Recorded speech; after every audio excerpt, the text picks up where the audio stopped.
Coming up on Tech News today, Uber is rolling out an API for third-party developers. Google gets even more serious about its virtual reality efforts, how digital artists use technology for their craft, and so much more. Tech News today is next. This is Twit. Bandwidth for Tech News today is provided by CacheFly at CacheFly.com.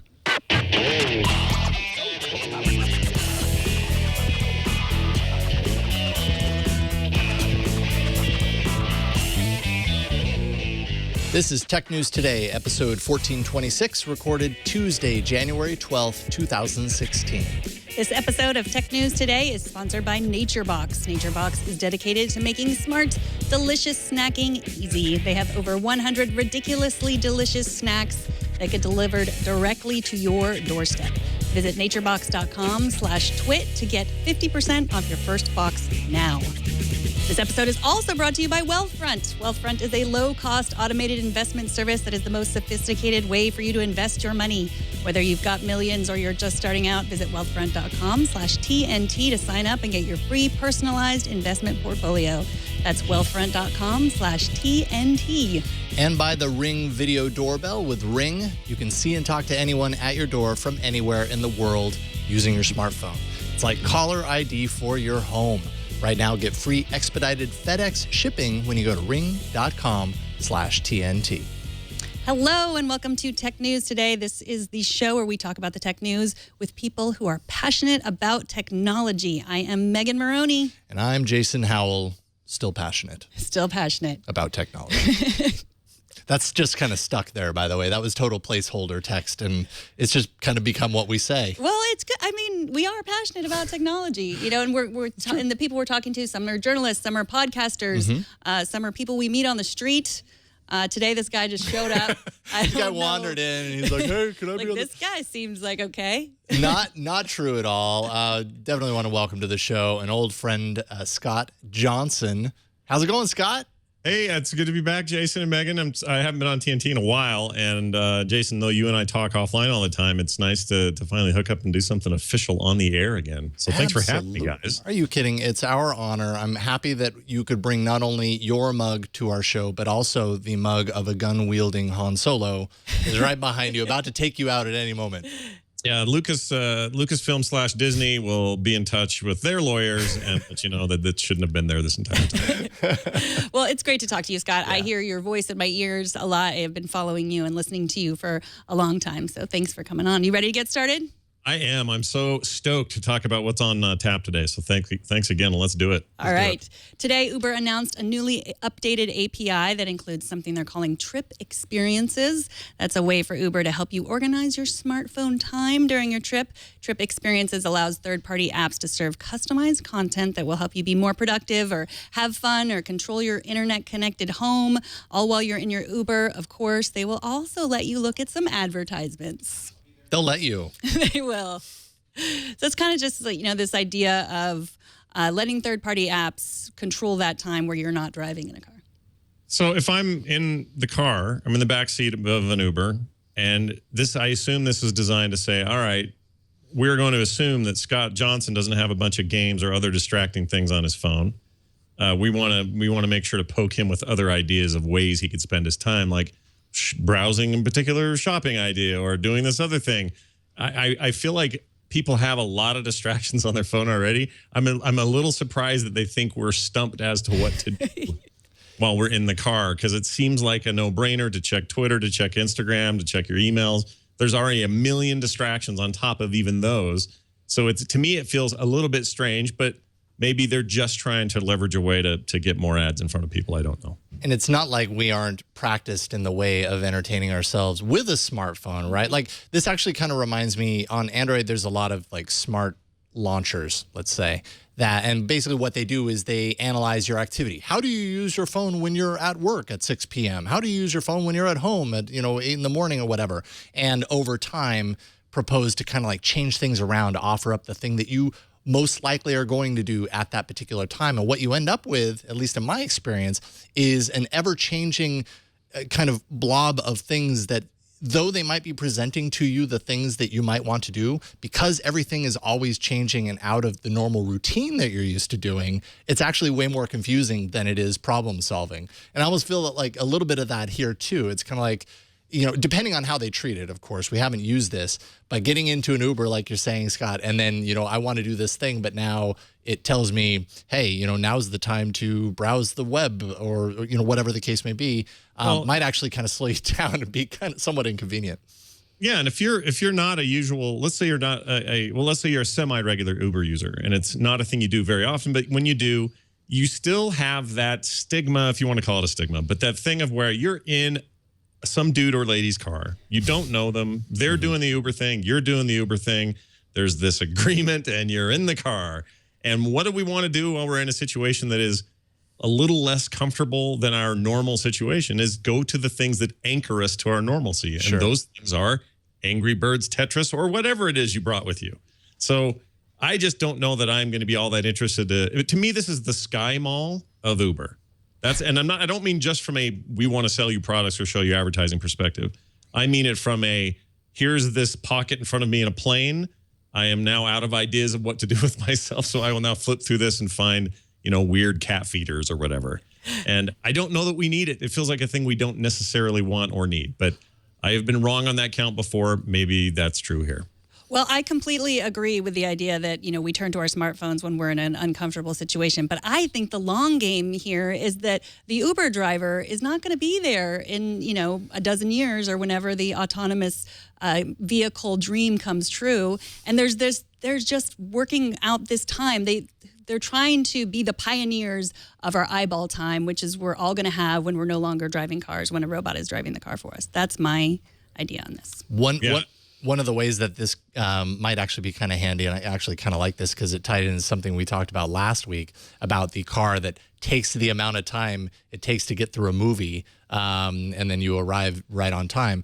One of the things, an example here is dynamic song playlists. So if Uber knows that you're going to be in the Uber car for 10 to 12 minutes or 15 or whatever the case may be, it'll create a potentially dynamic song playlist that will match the length of your drive so that you don't miss out on the end of that important song when you get to your location. Not bad. That's actually a pretty good idea. I'll one up that for you, okay? If I'm in New York and I'm in an Uber, I wouldn't mind an app, and I'm sure these exist in some other form anyway that are tied to GPS, but have it tied directly to Uber so that it's kind of giving me not a complete tour guide of the city, but saying, this is the corner where Steve Martin and Kevin Bacon raced for a taxi cab in Planes, Trains, and Automobiles or whatever. Like, give me some like weird, obscure, fun facts, even if you're in a small town somewhere that you hardly know a thing about. You know, this is where the mayor in 1812 got up and shot a chicken in front of a live audience or whatever. I'm into that. Like, that would be a thing that would distract me. I could have some real fun with. I would love to talk about later. Like, I realize this all sounds very trivial, but that is kind of where my head's at when I'm in a car. So, like, that would be great. Music is another great idea.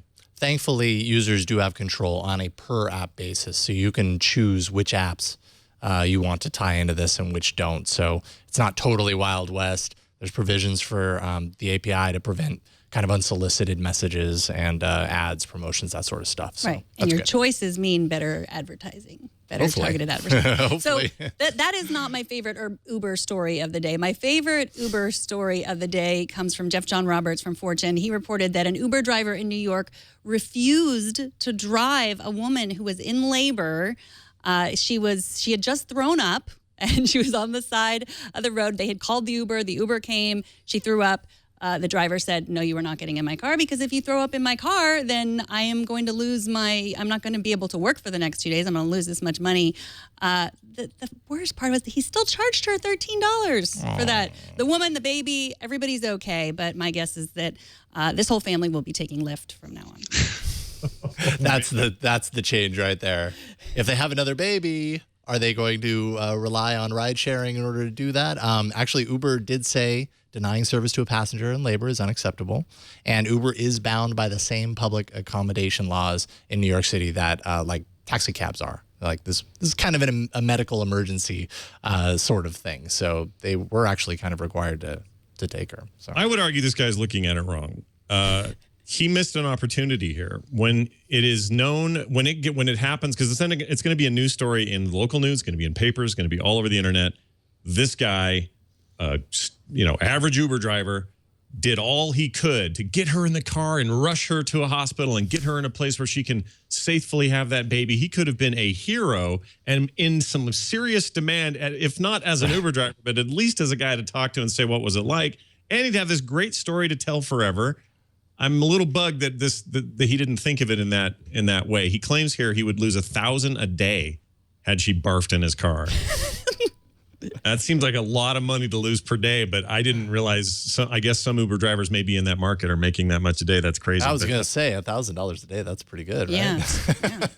You could live on. I would like. Okay. So that's $30,000 a month. That's pretty good money. I would say. Yeah. You just go ahead and get like leather interior. Then if the next person barfs inside, it's really easy to clean up. So there you go. Mm-hmm. Solution. All right, cool. I'm happy we solved that for you, random Uber driver in New York City. Periscope has been a Twitter property for a little less than a year now, and starting today, iOS users are seeing Periscope videos appear integrated into the Twitter feed. These videos autoplay, but they don't have any sound with the autoplay. It's the kind of thing where once you kind of action on them, tap the video, it's going to play the sound. And Android and the web are going to see the feature later. So iOS is kind of like early through the gates once again. This was expected, though, right? I mean, this was, as soon as we knew that Twitter owned Periscope, we figured pretty soon we would have Periscoping in our Twitter feeds. I'm not a huge fan of Periscope. What do you think, Scott? Wow, that's a good question. How do I feel about Periscope now that we've had it long enough to make a pretty educated decision about its merits? And I would probably say I don't care about Periscope anymore. I think it's fine as this tool. Like I think if I'm in a pinch and I need to quickly do something live for a bunch of people, that's a good solution, maybe the best solution, because I can get to my base and let them know what's happening or whatever. But I feel sometimes like that's not usually a problem I'm having. Usually I'm able to take video, think about it later, decide if I want to post it somewhere. I've already got Twitter-owned Vine to do short things with and quickly get those someplace, and they're archived and I don't have to think about it or worry about it. So I'm still unsure about its need to even exist.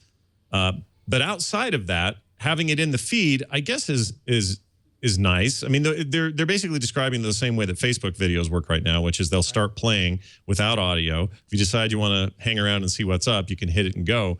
The difference here is because this isn't an archive video like on Facebook, it doesn't automatically go back to the beginning and start playing it with the sound.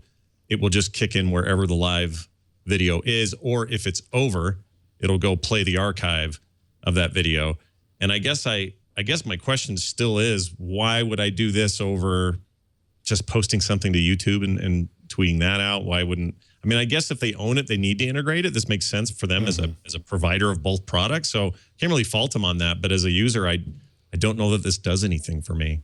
Yeah, this integration was pretty much one of the top feature requests to Twitter, particularly since acquiring Periscope. More than 100 million broadcasts so far using Periscope. So needless to say, there are plenty of people who are finding much use of Periscope. I think there's benefit to having, obviously, services that are about just going live on video right now. I mean, we all take pictures and share them, and that happens immediately. And yes, you can record video and edit it and post it to YouTube. That takes a lot of effort. It's nice to just hit a button, do your thing, be done, have it archived, move on. And yeah, I think there's a large economy for that. It remains to be seen, like I don't know how it's going to feel once it's in my Twitter stream. Is it going to be terribly distracting or not? We'll have to wait. I mean, I think if you happen upon a crime or something, citizen journalism, I think that's great, but that also can be abused. And just, I think that the privacy issues here of everyone having the ability to suddenly stream video onto Twitter is a little bit nerve-wracking. But that's what I said when Periscope and Meerkat started. And, you've heard some stories, but it hasn't been this horrible end to civilization like I had. Well, it's basically the potential, or I don't want to use the word threat because it has connotations I don't mean, but it's the potential of having constant video surveillance everywhere all the time. The difference is our utopian thinking on that in years past was that this would be governmental, or it would be cameras hidden in places all around cities or whatever. As it turns out, we're all holding in our hands the thing that will bring about our destruction. In other words, if we're worried about that much lack of privacy or whatever that this may bring, or that these kinds of technologies, these kinds of services bring, the genie's out of that bottle and dancing around the room. We are all big brother, you're saying? Yes, we are each other's big brother. You're my big sister, and any minute now, you could be in the same mall as me and catch me, I don't know, throwing a dog in the fountain or whatever. Well, yeah. Don't do that, first of all. Scott, I should tell you, I am live streaming you right now. Yes. I don't know if you knew that. Oh, crap. This is a much more formal thing than I expected, but yes, you're right. So I guess that's kind of I'm kind of with Jason. You made the comment, well, it's the internet. And a lot of people like, that's no way to talk about our privacy. But I kind of am with you. It's like, well, we're wanting these things. We want our devices to be under our control, and we want these technologies. We want to be able to videotape things and get quick responses and all this. So we have to expect this. So it's fine. Let's have as many cameras as we want. Let's let people make as big a fools of each other as we want, and bring ourselves closer to the great end of civilization. Great. Let's do it and be happy about it. Right. It's no longer big brother. It's big family at this point. Oh, okay. Right? We're all brothers and that's sisters. The more gender neutral way. All right. Well, let's go back to old fashioned times. Patch Tuesday. It is still, Microsoft still does Patch Tuesday. Today is the second Tuesday of the month, the day that Microsoft releases security updates and cleans house. On this second Tuesday of the year, Microsoft is ending support for all but one version of Internet Explorer and ending support for Windows 8. Not Windows 8.1. You can still use that at least until they decide that you can't anymore. Wow. So hold on. I knew about the Explorer stuff. I didn't know about the ending support for Windows 8. Do they just mean, so they're not just saying Explorer for Windows 8. They mean straight up Windows 8. Yes, you have to have 8.1. Wow. So you have to have the start button again. All right. I guess I kind of remember XP doing this before, or after Service Pack 1, there was this period of time, and then they said, look, we're not going to support pre-Service Pack 1 anymore. That must be this same sort of situation. But I don't know. It just surprises me because they still support 7. And some people who decided never to upgrade 8, why they wouldn't, I don't know. But they're somebody somewhere is mad about this. But yeah, the Explorer thing, it makes perfect sense. It's time to put old dogs to rest, as the phrase that no one ever says. Well, yeah, Windows 8 is so sad. I mean, there was such promise for Windows 8. It was going to be the OS that you could use on your tablet, and you could use a different one on your laptop. But, that never really was what anyone wanted it to be. Yeah. We can celebrate something else in the world of Microsoft. Let's. The 10th birthday of Skype, of course, as a birthday present to us from Microsoft. We'll all be getting free group video calling on all of our mobile devices, not just the web, as has been the case so far. According to Skype's big blog, you can pre-register now for the feature when it's rolled out to Android, iOS, and Windows 10 mobile. So group video calls coming to mobile for Skype. It's currently in beta, and so there are some people kind of playing around with it, and we don't really know exactly when it's going to happen. We don't have any details on how many people are going to be able to participate in a call. If you're doing it from a mobile device, I don't know if that's going to cut the number down from the 10 that you can do when you're using the web feature of this. So, but yeah, it's going to happen soon. I love that timing. Soon. It's not Microsoft's. It's not their 10-year anniversary of owning it, right? Right. It's the 10th anniversary since the software went out of beta and became a thing everybody could get. Yes. Good clarification. So we got to remember that these are adoptive parents, Microsoft, taking good care of the kid. I think sort of. Sometimes the kid acts up a little bit, and I wonder about their parenting techniques. But for the most part, it's a pretty good kid.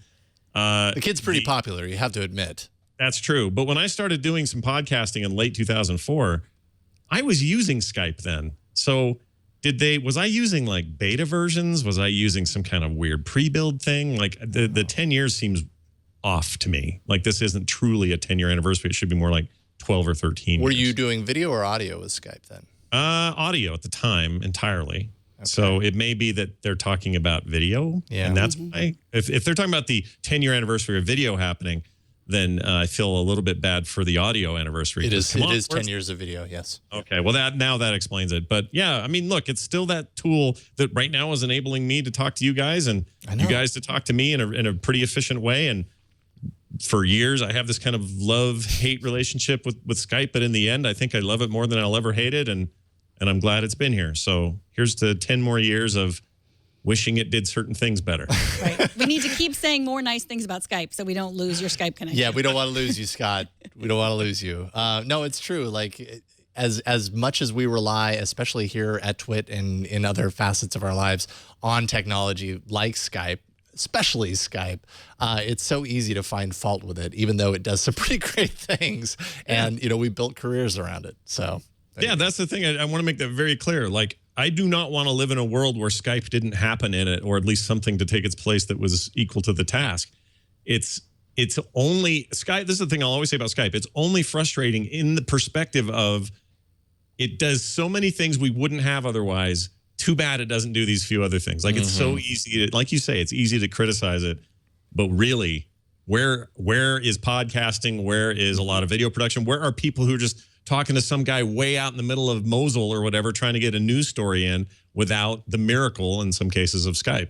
It's an amazing technology and really changed the way we communicate with everybody. And if we want to talk to somebody in Japan, I can do it right now for nothing and see their face. Yep. That's an incredible world we live in now. It is. What Agreed. a world. Yep. Let's move on. Last week, we reported the news that Motorola's chief operating officer said that the company would phase out the Motorola branding. Now, this inspired much hand-wringing by fans of the Moto G and the Moto E. Motorola told The Verge today that these comments were misunderstood. The focus will change to high-end smartphones for its Moto brand, but the Moto G and the Moto E phones are not going anywhere. I need you to explain to me what this means, Jason or Scott Johnson.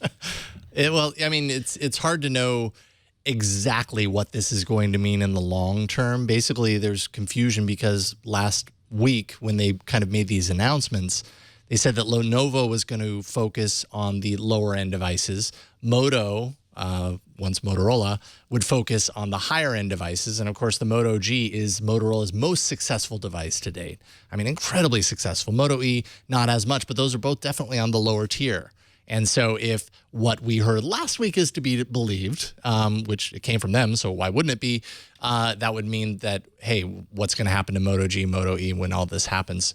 So they're assuring us that they're not going anywhere. We still don't know if that means it's a Moto G or if it's a Lenovo G or whatever that happens to be folded into, if it's going to be folded into Lenovo's Vibe lineup. And it'll be like, same kind of hardware, different name or what that's going to be.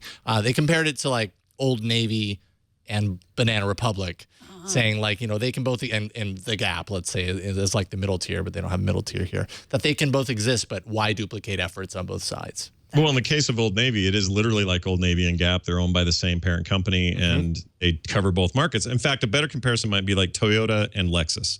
You've got the same parent company, and you've got a division of that company that focuses on high end and a division that focuses on low end. I don't think this is any different than that, and makes perfect sense to me if they want to try to attack that market.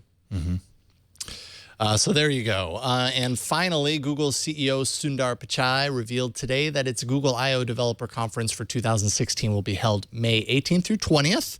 I will hopefully be there. And we'll be changing locations from the Moscone Center in San Francisco, where it's been held for the last many years as I've gone, down near the Googleplex at the Shoreline Amphitheater. And there's no indication. I mean, the Shoreline Amphitheater, I immediately think outdoors. So is this going to be an outdoor developers conference? That would be interesting. Sign me up. Sounds interesting. So yeah, like are they going to have a concert? What's going to happen? Yeah, that would be great. I'm hoping for self-driving cars because now they have the space for it. I'm hoping for Boston Dynamics robots. There's your argument for outside, though. You got car space. Totally. Yeah, that's totally matches up. Because I've been wondering, since they acquired Boston Dynamics, this is like my hope every single year I go to Google I/O. It's like Google's just crazy enough to be like, well, we bought Boston Dynamics. Everybody's only ever seen it on video. Let's have like one of the Boston Dynamics robots just walking the show floor. And oh man, I'm all over it. So please give me Boston Dynamics robots at this year's Google I/O. Please, Google. That's all I ask. It's not too much to ask. I asked for smart pants. Last year they talked about the material, the Project Jacquard. Yep. I have not seen those smart pants. I want those smart pants. If a robot were wearing the smart pants, that would be even That better. would be even better. That would be great. Why not one of those weird dog robots that you can kick and they don't fall down? Put Yeah, those big dog. pants. Yeah, put those in smart pants. You got a deal. I'll go to Google. Wait a minute, but we've all like tried to figure this out on Facebook and the internet over the last couple of weeks. How on earth would a big dog wear pants? Would it be all four legs cut across, or would it just be the hind two legs with the hips? So this is important information that we need to get to the bottom of here. Yeah, not since that stupid blue dress or whatever has been a cool meme like this, and I'm glad it's still at the top of our game today. That's good. Yes. So one thing we will surely see at Google I/O is even more of a focus on VR, and we will talk about VR with Mark Bergen from Recode about that. But first, let's take a minute to thank the first sponsor of this episode, NatureBox. NatureBox is the AAA of snacks. When hunger strikes, do not reach for that half-eaten bag of chips between the couch cushions. That just tastes like salt and sadness. Be prepared with smart and delicious snacks from NatureBox. They taste like salt and happiness. All of NatureBox's snacks are made with high-quality ingredients that you can trust. Trying to eat healthier doesn't mean giving up on flavor. Choose from over 100 unique and tasty options like sriracha roasted cashews and mini Belgian waffles. Plus, you can fill out your snack profile and get personalized recommendations based on your preferences. I think filling out my profile was one of my most satisfying experiences of working here. Jason? Just filling out the profile? Yes. There's so many options. Like, what do I want? Salts? Yes. So you've got, let's see here. We got black and white granola in the box here. You've got garlic plantains. Healthy. These are one of my favorites. Delicious. Italian bistro pretzels. Unfortunately, I can eat practically the whole bag when I open this up. So I'm going to keep it sealed because I don't want to like spend this whole show eating pretzels. Delicious jalapeno cashews. I don't know. I think I should just order myself a box here. I'm gonna go ahead and fill it out. Okay. The best part of this is NatureBox will deliver the snacks right to your door. You spend more time on getting things done and less time searching through those couch cushions. So fuel your game engine with healthy snacks. Visit naturebox.com/twit to get 50% off your first box now. Slay your hunger dragon with the sword of nutrition at naturebox.com/twit. Jason's eating them now. Perhaps you can hear him. Go there. Get 50% off your first box of delicious personalized snacks sent right to your doorstep. There aren't many NatureBox snacks that aren't crunchy like this, really loud. Some and are crunchy. The gummy some bears. There's gummies. They're not in this box though. Yeah, the gummy stars. So my apologies to our audio listeners. I was going to say nothing nobody likes more in this world than listening to someone eat. Yes. Oh yeah. Then crunches and slurps. So we've heard. So we're now a few weeks into what we tech pundits have decided to call the year of virtual reality. It is finally here. Mostly this year, we've been talking about hardware-heavy PC virtual reality like Oculus. But today, Google had some big virtual reality news. They've created a dedicated division for virtual reality computing. And according to Recode sources, Clay Baver, VP for Product Management, will run the new division. Mark Bergen, who covers Google for Recode, is joining us today to talk about this story. Welcome, Mark. Hey, thanks for having me. Thanks for coming on. So tell us what happened. What did they announce today, or what did your sources hear today? Sure. So it's kind of an executive shift that I think it signals in one move the two most important things for Google in 2016. So you had Clay, who's been running Google Apps, so Gmail, Google Docs, Drive. He's also been taking on Cardboard since it was introduced last year. So now Clay will just be running kind of everything VR, which is Cardboard and whatever else Google's working on. And the apps team is shifting under Diane Green, who was hired a couple of months back from the former CEO of VMware, who's like a really big name in the enterprise software world, which means that Google is getting much more serious about actually building an enterprise business. Do we know anything specific about the products? About the VR product or about?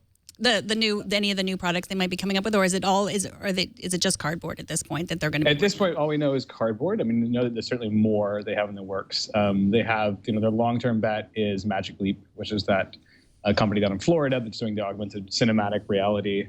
That's from what I understand, possibly like 10 years away from really going to market. I think they've played around with some other VR things in the ATAP group, and certainly maybe with an X. But as far as what they've been public about, it's just Cardboard. Scott, I think you had a question for Mark, didn't you? I do, actually. So one of the things that interests me about all of this and about Google's place in whatever happens with VR, and now that we've got, pre-orders happening for Oculus, we have Vive pre-order date on the 28th of February, and PlayStation VR coming. It's all starting to heat up in a way that makes me think of platform wars, or at the very least, we have a number of platforms to develop for, and a lot of experiences are going to be across those platforms, whatever those experiences be, from games to simulations to whatever they may be. My question is, as far as Google's positioning in all of this, will they treat it a lot like they have treated the multi-platform phone market, in that their services, like, say, VR chat rooms or way to leverage their search or whatever in these virtual reality situations, will these products be will it be the way that they've done it with the ecosystems around Android, iOS, and so on, where they are willing to say, sure, we may be pushing this flagship Android product, but we really want to make a good calendar app for iOS and for phones, for iPhone users. Do you think that same approach will be taken here? And will that kind of be their role as a both service provider and hardware maker / designer? Yeah, I think so. I mean, they certainly YouTube is an important part of the story for them, both because that's the resources they have. The Cardboard have the new platform they launched at last I/O called Jump, which is a 360-degree video. Facebook is moving really aggressively into VR and video. And there's also, they have a project with, oh God, so many projects. Project Tango. So that phone from the ATAP group where you kind of augmented reality through a phone. I mean, I do suspect that they'll try to open source it. They'll try to approach it like they've approached Android, and they'll try to get partners. And they certainly need people to, from my understanding, the big missing piece in VR is just content, and really like compelling and good content. Well, and the other thing I would follow up with that is when they introduced, and I believe it was also at a Google I/O, and Jason, you can correct me if I'm wrong, but they introduced their 360-degree video rig. That's Jump, yeah. Yeah, Jump, that was Jump. Correct. And it seems like there's huge potential for that in terms of them being a trendsetter for that, or being able to establish a technology that everybody leaps onto and says, yep, we're going to use this as a standard moving forward, which again would benefit all platforms. Any new movement in that area? Not that I'm aware of. I mean, I think they have cooperation with a company called Jaunt. That's like Google Ventures invested in them, but Jaunt is also doing the video side, and I know there's a lot of competitors doing that. I haven't heard a lot from the Jump and YouTube team, although I'm not following it as closely as I should. So with Cardboard, they have the Google Expeditions program that for schools to take virtual field trips. And then they have that deal with the New York Times where they sent all their print subscribers a Google Cardboard. But other than that, it feels like they're moving a little bit slowly with Cardboard. Can you talk a little bit about that? Yeah, that's certainly the sentiment. I mean, I think you talk to people that are kind of more in Facebook's camp, it's like Google's way behind on this. But I think for Google and for people there, it's like they think that Cardboard's made a lot of progress, that it's, the example being you get it inside schools. It's a really like introductory way, a first step for a lot of people. There's certainly the gamers and the hardcore techies that are going to go out and buy Oculus, but for a lot of people that their first introduction to virtual reality computing may come through Cardboard. It's cheap and accessible. And it's kind of similar to approach of Android, right? A lot of people in the world, their first mobile experience would be through Android. And so kind of Google wants to lock them into their ecosystem.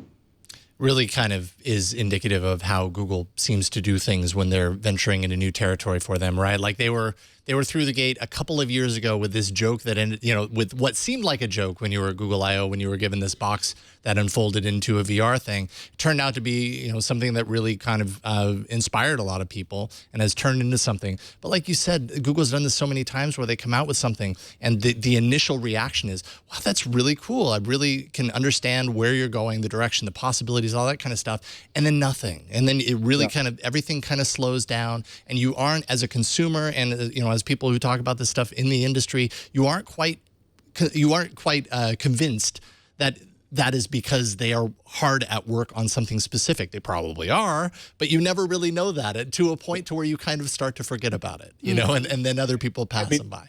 I think we shouldn't forget that Google is a 60,000 person company. Yeah, and it's like massively bureaucratic, and the intent, kind of with the whole alphabet changes and what Sundar is doing, is trying to slim down a lot of the decision making. And I think this is, the fact that Clay was not just running cardboard, but also like the main product manager for Google Gmail and for these apps that hundreds of millions of people use. And now you have the sense that, okay, this is a priority and there are actually teams that are devoted to this. That being said, it's still Google. There's still a lot of red tape internally and there's still a lot of chances that it might not get off the ground. And so you mentioned Magic Leap. They're a big investor, and that's an augmented reality. Like we've seen some videos. It's unclear if that's the real augmented reality that we're seeing or, just some magic. Are you saying that you think maybe cardboard is like the gateway drug to Magic Leap? Like that's going to be the big thing, or do you have any ideas about that? Yeah, I think my understanding is Magic Leap, the people who've seen it believe that it's kind of the next computing platform and that they're building this stack of hardware and software that work together. So in that sense, I think it's several steps ahead of cardboard, but in that same realm. I just think it's maybe too early that Google wouldn't buy it outright. It's really still too early to tell like where it's going. Well, Mark, thank you so much for joining us. Mark Bergen is a reporter at Recode, MH Bergen on Twitter. And I want to wait quickly. I think I'm going to spoil your fun. I'm going to bet that the robots will not be at I/O. No, come on. How do you know that? How do you have know sources this? that say, what about the smart pants? This is my guess. The robots are now part of X, and they're being incubated inside Google X, and X is a separate company, and the whole alphabet is, That's true. Separately. But I could be wrong. But ATAP is still ATAP is the smart pants. That's what I'm. You might see some smart pants. Okay. Do you have any secret sources on smart pants? We'll try to get the scoop on smart pants. Okay. All right. When you do, we'll talk to you again. Thank you so much, Mark. It's always a pleasure to talk to you. Thanks for coming on. Bye. All right. We have an email to tnt@twit.tv from Bill in Huntsville, Alabama, who wrote in response to yesterday's story about the aging exoskeleton and the ability for technology to kind of encourage empathy for conditions like rheumatoid arthritis. He says, Megan and Jason, a few weeks ago, a friend asked my wife to join her in a VR session that was geared to show people what it's like to have Alzheimer's. Our friend's husband is in a nursing home suffering from Alzheimer's. Both my wife and I, as well as our friends, are in our late 70s. They said the VR experience was very enlightening. They were asked to do tasks, and they would experience how an Alzheimer's patient might handle that request. And of course, Bill says, I now regret that I didn't take part myself, as I didn't realize what was going to take place. And I have to imagine this is a humbling experience, right? You just kind of, you end up taking this stuff for granted. This is, I think it's a perfect application for stuff like this I mean, we talked about it a lot yesterday, but it's interesting to see that people actually have the ability to experience this and that it's not just isolated to, technology events. Yeah, I would, I've said this from the beginning, and this goes to a little bit of some of what I know you guys already have discussed. It's been discussed a million times, but a lot of people want to look at gaming and say, this will be the chief product of the VR revolution, for lack of a better term. And I'm still not convinced. As a huge gamer, I'm not convinced. I think that the big changes or the big impact that we see from VR is going to be experiences that we're not even thinking about right now, ones we don't even know we want or need. One that is very interesting to me, as my sister is a clinical psychologist and does a lot of work with people dealing with anxiety issues. She's been talking about this a lot, and it keeps coming up about VR, but to be able to put people in a virtual space where they can create like real serenity, not just in a room, counting your breath, trying to ignore the world around you, but literally being put on a virtual beach that in some cases is 360-degree video, not just some rendered beach, not some fake video game playland, but a real place with real surrounding sound and the real sense that you have some presence there, may end up being this incredible change for people. It may bring on all sorts of wonderful things. So I'm convinced that the real applications for VR that will be the most astounding over time will have less to do with scary video games in the dark and more to do with therapeutic applications like this and the one that this emailer mentioned. So I'm extremely excited because I think there's things we're not even thinking of that we have no idea that we even need in our lives that are going to come out in the next couple of years. And that is very exciting to me. Yeah, you can kind of imagine getting either like an experience pack, like a pack filled with locations and experiences, as opposed to having a reason to be there, but just kind of taking it in. We kind of get that a little bit with VR right now with images and a little bit like the cardboard. There's a cardboard camera for I think iOS, but I know for Android, where you can do very easy with your phone, 360 degree image of wherever you happen to be. But yeah, I think that's a wonderful example of that. Also, there's probably along that line would be a pack where you could do these things, where you can experience what it's like to have different conditions. Like, can you imagine being able to take that in home? That would be very, it's not the kind of thing that you would want to sit around and do all the time, but it could be a very interesting way to kind of, I don't know, stand in somebody else's shoes and kind of understand what it's like. Imagine yourself, and maybe this is you. It's me for sure. I'm terrible with heights. You put me up in a tall place, and I freeze up. Can't do it. Just think since I was a kid. There are already people working on actual 360-degree video of people going across very high places, so that it's the real thing, and you have so much presence in that space that you are confronted with your real fears, and there is some therapeutic advantage to that. There's also a good time to be had if you're trying to make a game or freak people out, but. Yeah. But there's some real stuff there. So yeah, that is the single most exciting thing. And to me, it's always been the most exciting. Even in the 90s when we had all these promises of VR and Lawnmower Man and all that garbage, I knew that eventually this was going to be more about taking us places we've never been than it was about letting me shoot aliens with guns.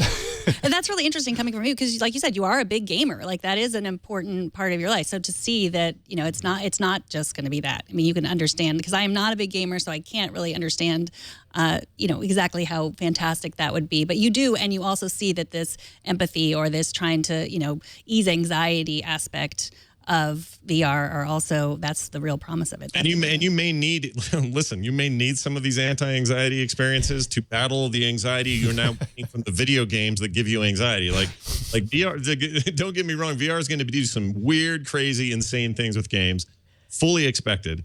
But I just don't know that it's the killer app. That's what everybody wants to know what's going to be for this. I don't think that's it. I don't know what it is exactly, but I think it's going to be a more nuanced thing than just, here's another video game.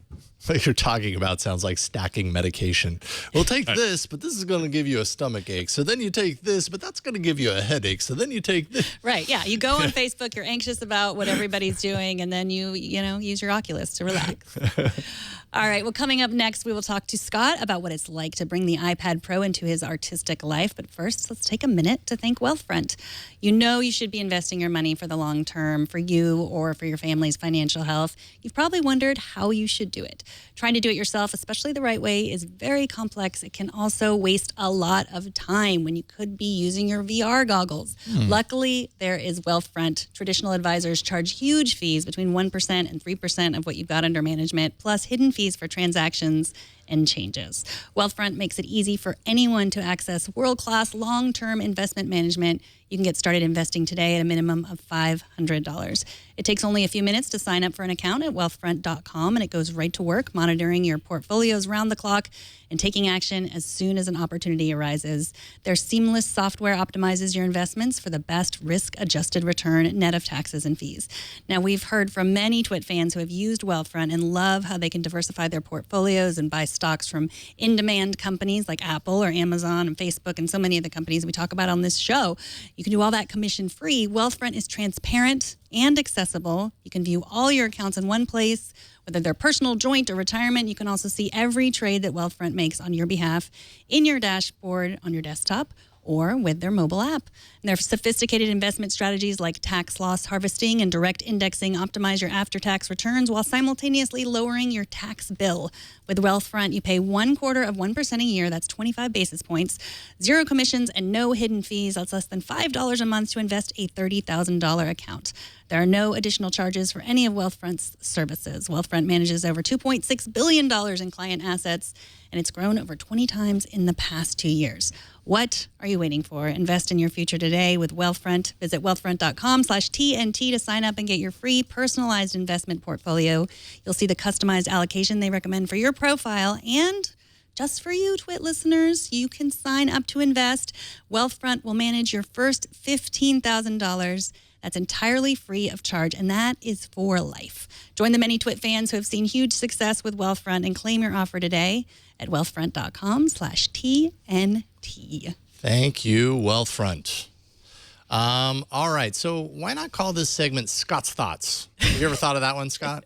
No, but now that you've said it, we better copyright that thing and .com. Let's do it. All right. We're going to talk with Scott a little bit about his passion and an integral kind of part of his career, making art with technology. I'm a huge fan of your art, man. So much so that I just got this in the mail. This is... look at that. I'm so happy to have this finally. This is the My Extra Life, the definitive collection. You did a Kickstarter to kind of compile pretty much, I mean, this isn't all of it, obviously, but this is most of it, right?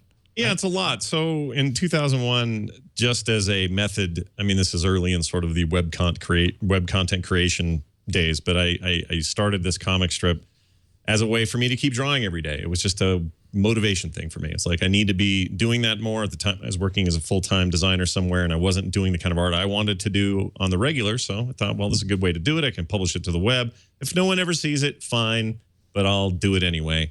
And ended up getting an audience and did quite well. And I kept doing it despite all the other things that were happening in my life and my career. That is a thing that stayed and has happened since June of 2001. And here we are in 2016. Nearly in, I guess, this coming June, it'll be, what is that, 15 years, 14 years? Wow. Whatever it is. Yeah. Can't do the math. It's a lot of content, a lot of comics. So I went and I put the best stuff in there. What's interesting is part of the process of putting that book together, and thank you and everybody who supported it, backed it. It was great to deliver that. I'm very proud of it. But one of the things I learned as I went through it is I was going through some of the oldest stuff, and I went, oh, yeah, that's when I used to draw with pencil, then ink, then I'd erase it, then I would scan it, then I'd do this other weird thing with a Wacom tablet. Like I had all these processes that have evolved over, as you would expect, over 15 years. And I've just made a recent, I don't know if I want to call it an evolution, but another jump to something that I have felt like might help me in my productivity. I think I know what that is. You might know what it is. So I just to give people some perspective, as a cartoonist and illustrator, I have a pretty good setup at home. I've got a Mac Pro that I have connected to a Wacom 22 HD, nice big tablet. Been using that for years, love it. Big Wacom fan, think they make amazing stuff. Right around, well, a little bit earlier last year, when everybody was announcing new products, Microsoft had the Surface Pro coming. Apple announced the iPad Pro. Wacom themselves had a Windows solution that was coming, as well as an Android-based portable solution. And I was in the market to take more of this stuff on the road, to be able to have it with me when inspiration strikes, essentially a portable sketchbook that was better than just a predictive stylus that sort of works on existing tablet architecture. Those just weren't doing it for me.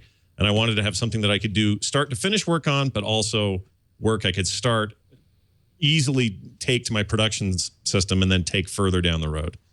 And I tried them all. I think the Surface was a really close contender. It came this close to being my choice. The Surface 2 was excellent as an art tool. Had a really great stylus and sensor on that thing. 3 and 4, they changed manufacturers of that part of the technology and the device, and they were not as good and just didn't feel right to me. I tried those. I tried the portable Wacom solutions. None of it felt right. I finally said, all right, let's see what the iPad Pro and the pencil do. I was lucky enough to get a pencil right away. I know a lot of people have had to wait and are still waiting for those things, as apparently they're really hard to get. You can buy them for $500 on eBay, but who wants to do that? No, don't do that. Don't do that. Anyway, I picked it up, and I am happy to report, the good thing I'm happy to report is that it is on par, and in some cases better than what I'm getting out of my Wacom in terms of performance. The latency is better. And you can see right on screen, if you're watching the video, you're seeing now a time lapse of one of the pieces I did. And this is this with, what are you doing this with that we're watching right now? So this is using the obviously the iPad, the pencil, the Apple Pencil, and the application that I used is Procreate.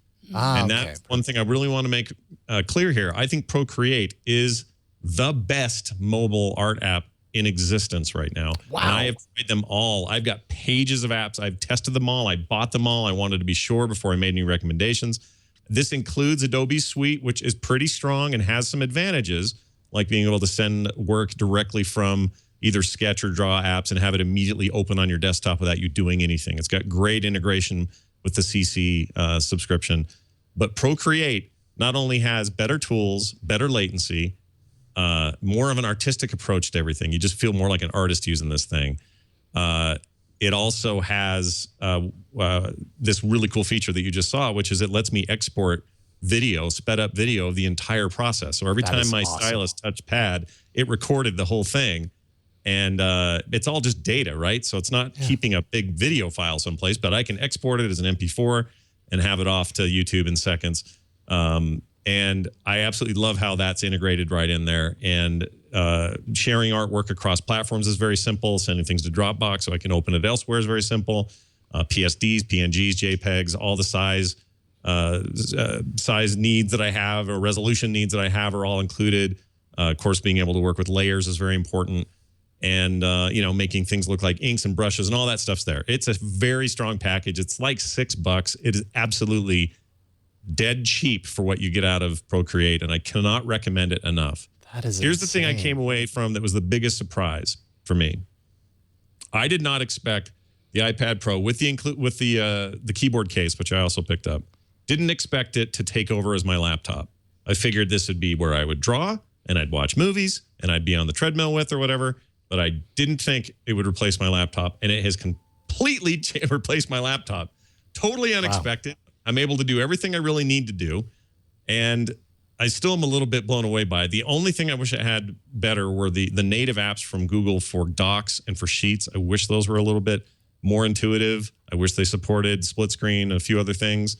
I suspect that stuff's coming. Google usually does right by its fans on iOS, so I'm not really concerned in the long run. But for the most part, I'm actually really impressed how this thing kind of has become my portable PC along with the art side of things. So to sum it up, that pencil is extremely responsive, very impressive. That's maybe the most impressive thing about all of it is the pencil is the real deal. They're not messing around with that thing, and it's on par in some cases faster than what I'm getting with a full-blown Wacom Cintiq, which is double, triple the price of the entire setup. Mm-hmm. And then the second thing I came away so strongly with was out of every app I tried from all the major producers, not Macromedia. I can't think of their names all of a sudden. Anyway, they make Sketchbook Pro. I can't think of their names. Anyway, 3D Studio, those people. Adobe, everybody, they all pale to Procreate. So get Procreate, get the pencil, get the iPad Pro. If you're an artist, I am very, very happy with my decision. And I worked really hard to try it all because I didn't want to make the wrong decision. It's an expensive decision. Yeah. But it's worked out really well, and it's kind of changed the way I work. So big thumbs up for me. Not as expensive when the app is $6, I might add.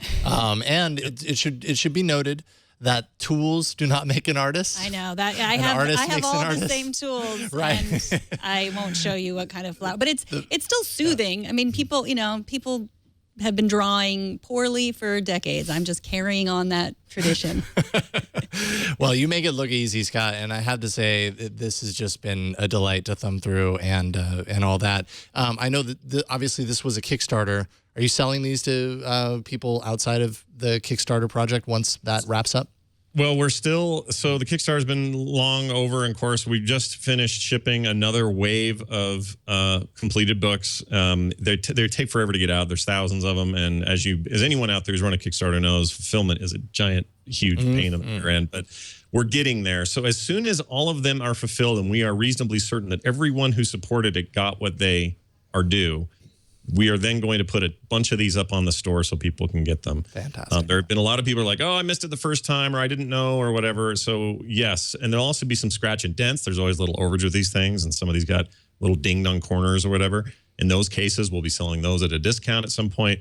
But they just need to keep an eye on myextralife.com/book, and we'll have details on the Kickstarter page as well as through my Twitter account and other stuff. So yes, they will be available. People can get them. And as much as I was paranoid nervous that these weren't going to turn out great, I knew they'd look good. I didn't know if they'd look great. It turned out so much better than I expected. Yeah. The quality makes me really happy. As you know, you've got one in your hand there. We did hardcover editions as well, and those look super nice. Just really pleased with the overall experience and so glad people supported it. So thanks for giving me a chance to even talk about how I do this stuff, because it's always fun for me. I could go on all day. You guys have dinner and family and things to do. So. Right. Yeah. Well, it's fascinating to talk with someone who's very talented at using these tools and not just having access to the tools, but knows how to use them to the degree that you do. Yeah, it's awesome. I'm glad. I will say one final thing. I'm glad you brought up the point that they're just tools, and you either need to want to or be able to draw, or whatever your skill level is. Get into it no matter what if you're interested. But it's really important to know. A lot of people come to me and say, you got all this technology. It's not. What do you even have to be an artist anymore? They think something's being automated, and outside of undo and a few other convenient things the digital age has brought about, this is no different than a piece of papyrus and a rock with a little ink on it. We've come a long way with the tech, but at the end of the day, you still got to know how to do your cave paintings.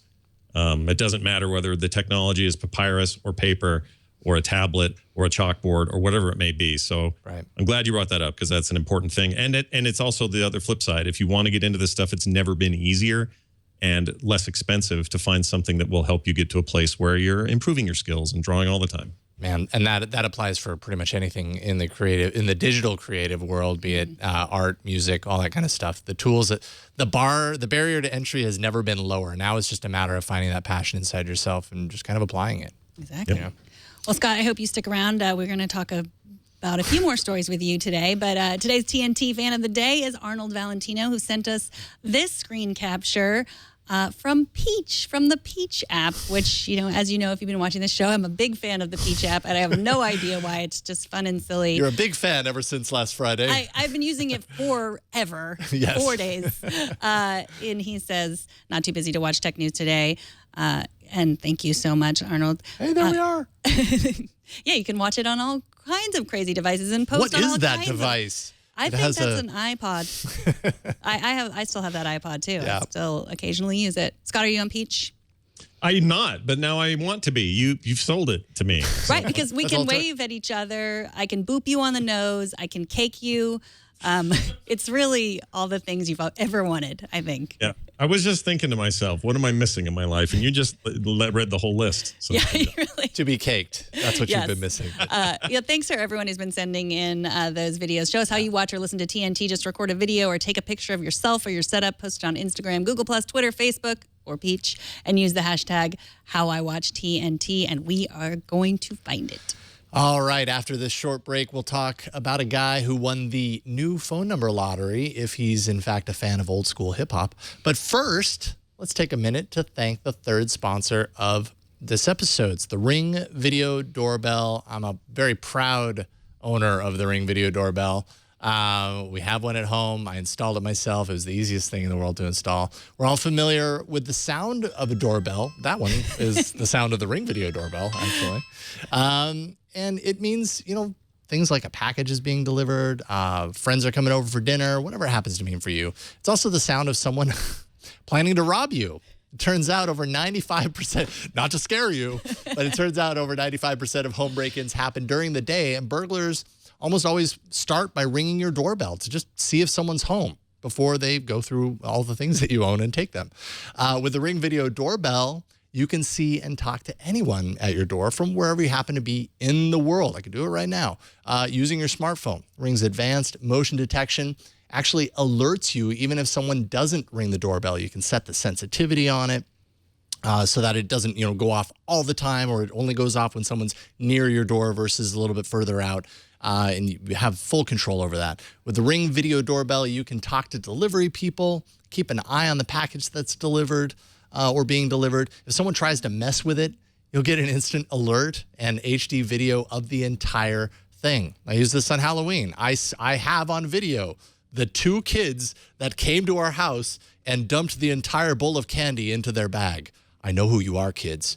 I never run into you ever since, but I know who you are, and I have the video of it. Are they my kids? No, they aren't. Okay. I know that much.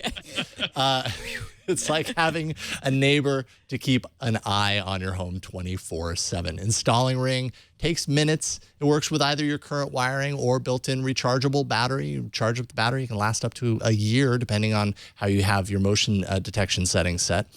Put your mind at ease. Protect your home with the video doorbell that Time Magazine and USA Today named one of their top 10 gadgets of 2015. Here I am installing it. It's the easiest thing in the world.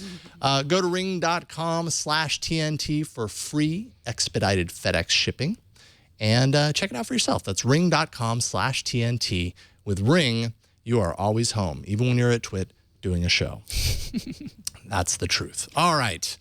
Let's see here. A law student got a new number for his cell phone at Verizon. He had just started his job search, needed an easy way to be reached by his potential employers. Instead, what he got were unsolicited text messages from everything from unknown musicians making beats to pictures of women in bikinis and less, to offers for free concert tickets with backstage passes. Finally, he figured it out when one message came through. He was able to piece the clues together. His new number is Sir Mix-a-Lot's old number. Not 1-900-Mix-a-Lot. No, that's going to give you a number that won't work. But Sir Mix-a-Lot's actual old number that he relinquished, basically. That's amazing. I never get the good numbers. I know. You always hope this will happen, right? So he actually uses this. So he's searching for a job at the moment, law student looking for a job. This ends up being kind of a way to stand out at job interviews. By the way, this number used to belong to Sir Mix-a-Lot. I think that makes you stand out. At least you can use it to find a job, He's still doing stuff? Sir Mix-a-Lot's still out there rocking it? I don't know. He's not mixing a lot anymore. Just a little. He's mixing a little. Yeah. Is he kicking them nasty thoughts anymore? I don't know. But the Seattle Times actually contacted Mix, who said to pass. He told the Seattle Times to tell the guy, pass along anyone who's got back to his new number, but not the calls from car dealerships. Because I guess car dealerships call him all the time, with offers for, buying cars and stuff. Mm-hmm. I'm enamored with the phrase, the Seattle Times contacted Mix.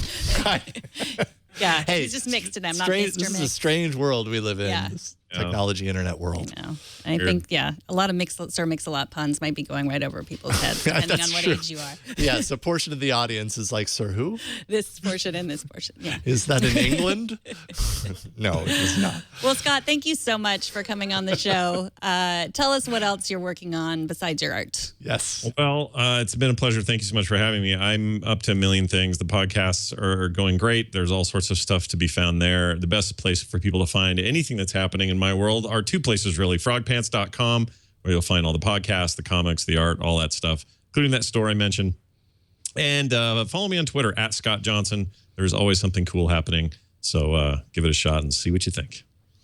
Scott Johnson, you are awesome. Thanks for coming on today. Really appreciate Thanks, Jason. it. It's good to hang out with an old pal and meet up with a new one. And it's good to be on with you guys. Thanks so much. Absolutely. We'll thank talk to you you. soon, and I'm going to enjoy this. My one challenge, by the way, having a 5 and 2-year-old daughter, is that these stickers you sent me, if they find these, they're toast. Well, I already they're going to found be them. like on the wall. They're going to be under things, and they're going to peel off, and they're going to be lost forever. I almost stole them, actually.